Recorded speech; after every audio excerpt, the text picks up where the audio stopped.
पुरैनी सघन ओट जल बेगिन पाइया मार्म माया छन न देखिए जैसे निर्गुण ब्रह्म। घनी पुरैनों कमल के पत्तों की आड़ में जल का जल्दी पता नहीं मिलता। इसका मतलब ये है कि जो मनुष्य को प्रभु श्री राम जी इतना सुख है आराम दे दिए हैं,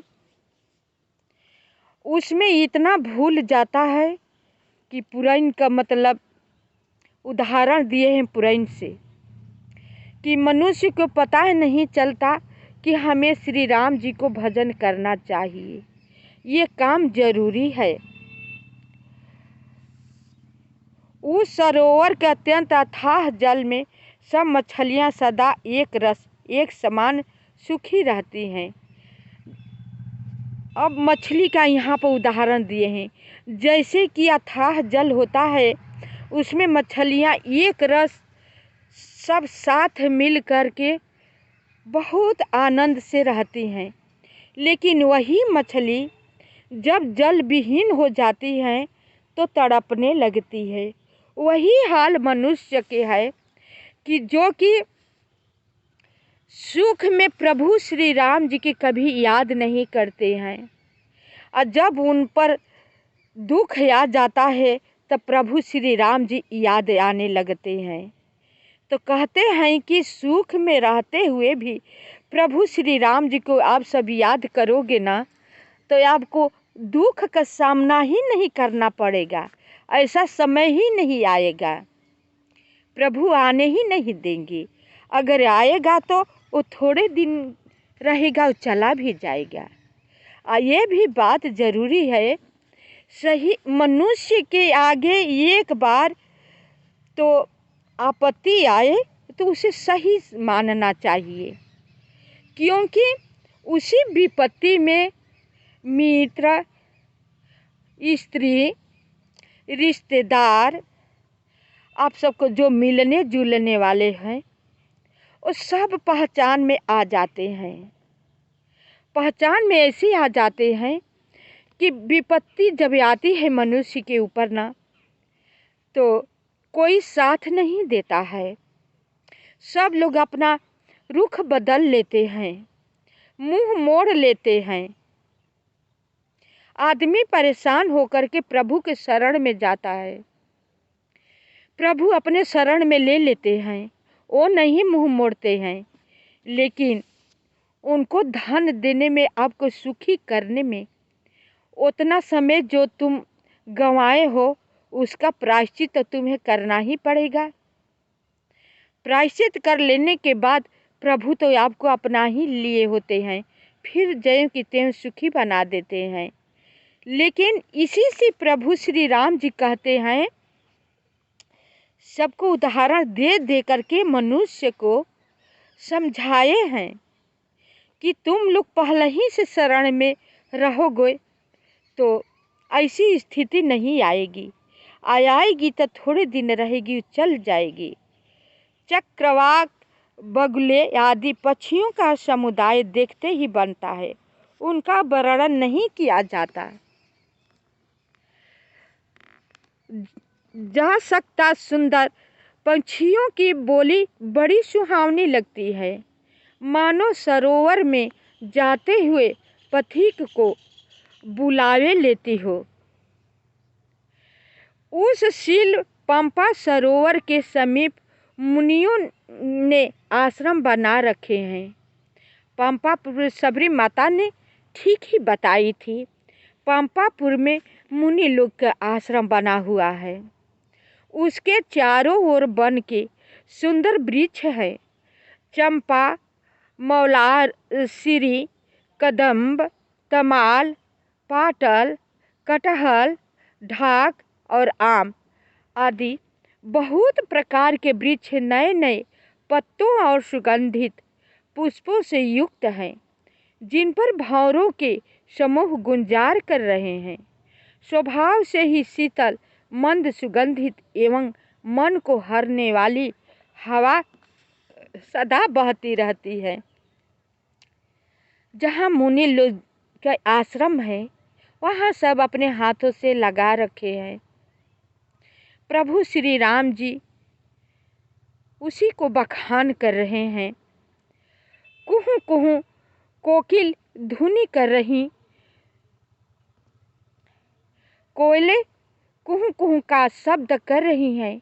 उनकी रसीली बोली सुनकर मुनियों का भी ध्यान टूट जाता है। इतना सुंदर बोलती हैं कि मुनि लोग का सुन करके ध्यान टूट जाता है। फल भारन नमि बिटप सब रहे भूमि नियराय, पर उपकारी पुरुष जिमि नवहि सुसंपत्ति पाय। फलों के बोझ से झुक कर सारे वृक्ष पृथ्वी के पास आ लगे हैं। जैसे परोपकारी पुरुष बड़ी संपत्ति पाकर विनय से झुक जाते हैं। देखिए यहाँ पर कैसे उदाहरण दिए हैं। जैसे कि फल पेड़ में लगे हैं लेकिन इतना फल का लदे हुए हैं कि पृथ्वी पर झुक गए हैं।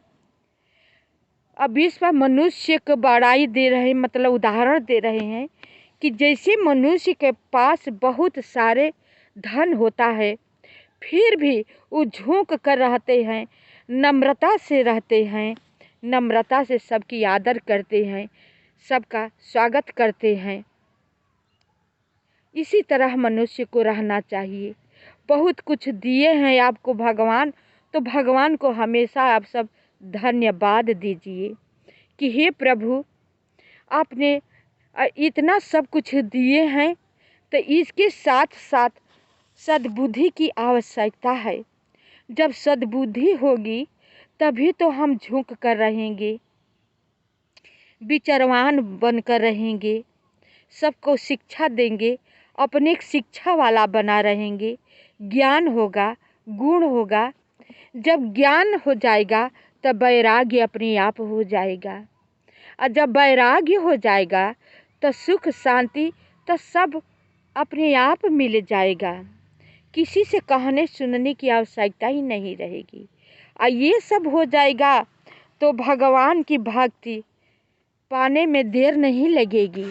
भगवान बहुत दयालु होते हैं, बहुत जल्दी अपने भक्त पर दया करते हैं। इतना दया करते हैं कि अपना वो तो भक्त को काम करते हैं, अपने आश्रय देते हैं अपने भक्त लोग को। वो तो इतना दयावान है कि अपने भक्त लोग को कैसे श्रेय देते हैं, बड़ाई देते हैं। और जितना उनका भक्त लोग के संत जन लोग को किसी के आप सब सेवा करेंगे, बड़ाई करेंगे ना, तो प्रभु श्री राम जी बहुत खुश होते हैं, बहुत खुश होते हैं। तो वही प्रभु श्री राम जी कह रहे हैं, वे कोमल बाणी से प्रेम के साथ बहुत प्रकार से बखान कर रामचरितमानस का गान करते हुए चले आ रहे थे। दंडवत करते देखकर श्री रामचंद्र जी नारद जी को उठा लिया और बहुत देर तक हृदय से लगाए रखे। उसी वन में तब तक से रामचरित का गुणानुवाद करते करताल बजाते हुए श्री नारद जी आगे से मिल जाते हैं, आ ही रहे थे राम जी के तरफ। आ करके राम जी के चरणों पर गिर जाते हैं। प्रभु बहुत देर तक गिरे रहे,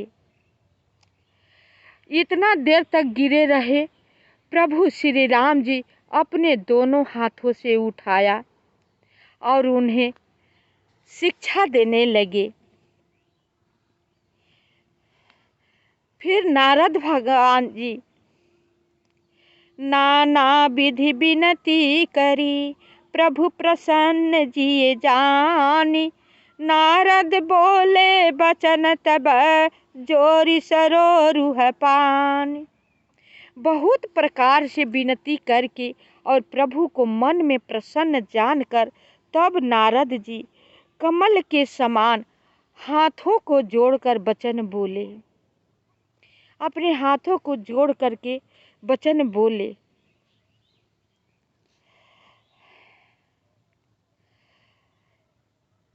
हे स्वभाव से ही उदार श्री रघुनाथ जी सुनिए, आप सुंदर अगम और सुगम वर के देने वाले हैं। हे स्वामी, मैं एक वर मांगता हूँ, वह मुझे दीजिए। यद्यपि आप अंतर्यामी होने के नाते सब जानते हैं। अब कह रहे हैं, उनका रुख देख करके प्रभु श्री राम जी बहुत प्रसन्न हैं। तब है नारद जी कह रहे हैं कि आपसे मैं एक वरदान मांग रहा हूँ, वो भी आप जानते हैं अंतर्यामी है, फिर भी मैं कह रहा हूँ। श्री राम जी कहा, हे मुनि, तुम मेरा स्वभाव जानते ही हो। क्या मैं अपने भक्तों से कभी कुछ छिपाव करता हूँ? मुझे ऐसी कोई सी वस्तु प्रिय लगती है जिसे हे मुनि श्रेष्ठ तुम नहीं मांग सकते। मुनि से कितना प्रेम से प्रभु श्री राम जी बोलते हैं।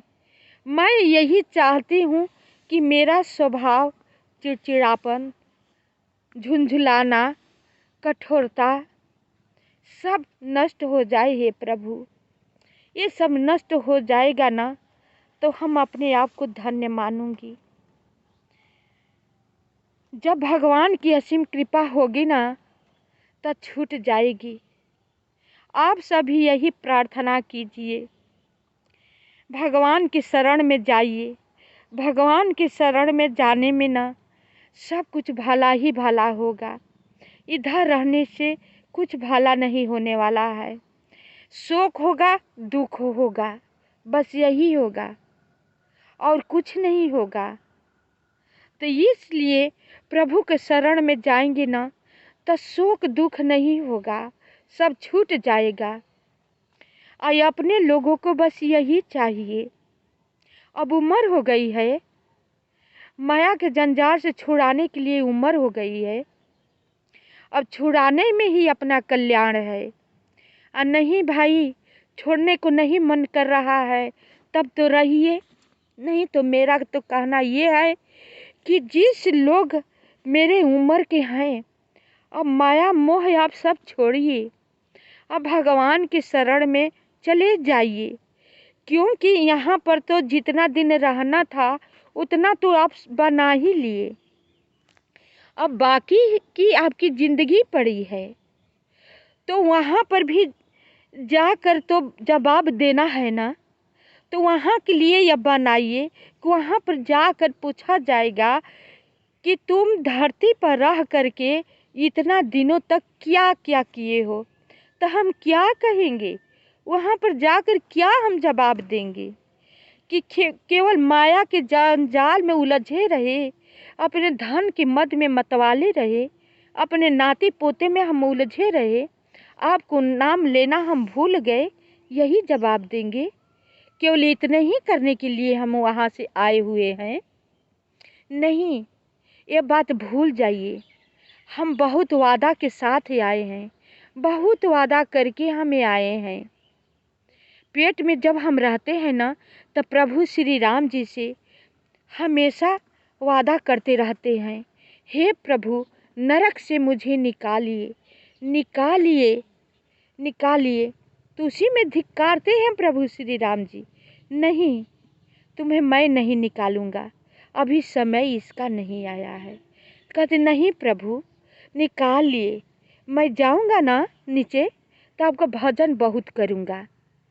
कहते नहीं, वहाँ जाकर मुझे तुम भूल जाओगे। तो कहता है बालक कि नहीं भूलूंगा, आपको कभी नहीं भूलूंगा। यहाँ आ कर के क्या कर रहे हैं? भूल गए हैं ना, वादा भूल गए, प्रभु से वादा किया हुआ भूल गए। अपने से तो प्रतिदिन ही भूलते हैं। तो बताइए अपना हम बनाए कहाँ? कभी आप सब इस विषय में सोचे होंगे कि मुझे बनाना चाहिए? बहुत बड़ी भूल है। नहीं सोचे होंगे तो सोच लीजिए और अभी से बनाना आप सब शुरू कीजिए। शेष भाग अगले वीडियो में। वीडियो को यहीं पर विराम करती। आप सब सुन करके लाइक सब्सक्राइब अवश्य कीजिएगा। कमेंट कीजिएगा।